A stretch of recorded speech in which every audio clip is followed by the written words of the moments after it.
Welcome to steno dictation. अगर आप हमारे चैनल पर नए हैं तो हमारे चैनल को सब्सक्राइब करें और बेल आइकन जरूर दबाएं। डिक्टेशन 5 सेकंड बाद शुरू होगा। स्टार्ट।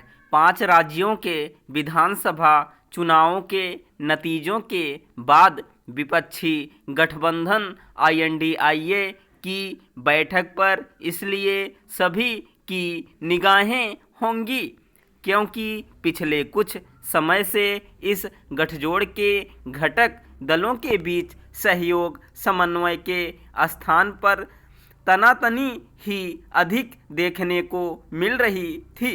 विधानसभा चुनाव के दौरान तो यह तनातनी तल्खी में बदल गई थी और इसी कारण 6 दिसंबर को बुलाई गई बैठक को टालना पड़ा था। कहना कठिन है कि INDIA की प्रस्तावित बैठक में किन विषयों पर सहमति बनेगी, लेकिन इस गठबंधन के नेताओं को यह आभास होना चाहिए कि उनके पास समय कम है। अगले आम चुनाव की घोषणा होने में 3 माह से भी कम का समय रह गया है।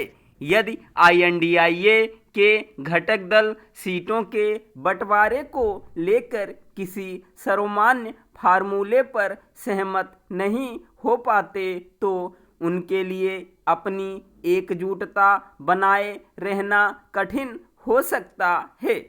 चूँकि हाल में हिंदी पट्टी के 3 राज्यों मध्य प्रदेश, राजस्थान और छत्तीसगढ़ में कांग्रेस को पराजय का सामना करना पड़ा, इसलिए उसे अपने सहयोगी दलों के दबाव का सामना करना होगा।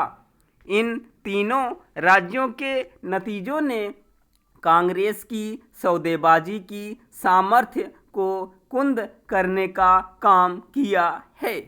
इसके बाद भी उसके लिए ऐसे किसी फार्मूले को स्वीकार करना शायद ही संभव हो कि वह केवल उन्हीं सीटों पर लोकसभा चुनाव लड़े जहां उसका भाजपा से सीधा मुकाबला है। यदि कांग्रेस INDIA की एकजुटता बनाए रखने के लिए करीब 200 सीटों पर ही चुनाव लड़ने पर सहमत हो जाती है तो यह उसके लिए आत्मघाती सिद्ध हो सकता है, क्योंकि वह उन राज्यों में अपने बचे खुचे जनाधार को भी गंवा सकती है जहां गठबंधन के घटक दलों का दबदबा है। एक समस्या यह भी है कि कुछ घटक दल अपने प्रभाव वाले राज्यों में कांग्रेस को कोई भाव नहीं दे रहे हैं। दिल्ली और पंजाब में सत्तारूढ़ आम आदमी पार्टी इन दोनों राज्यों में कांग्रेस को कोई रियायत देने को तैयार नहीं दिख रही है।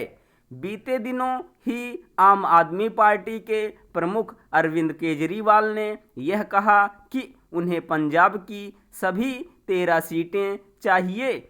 वह दिल्ली की भी सभी 7 सीटों पर अपना दावा ठोक दें तो हैरानी नहीं।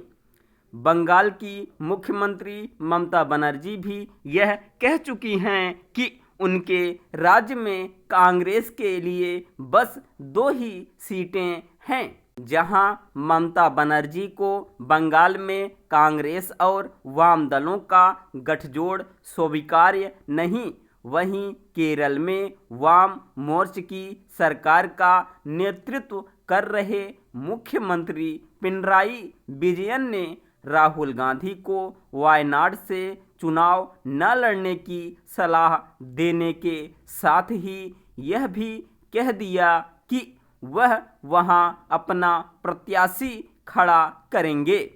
उत्तर प्रदेश, बिहार और झारखंड के साथ साथ तमिलनाडु एवं महाराष्ट्र में भी कांग्रेस के सहयोगी दल उस पर कम से कम सीटों पर चुनाव लड़ने का दबाव बनाएं तो आश्चर्य नहीं। स्टॉप।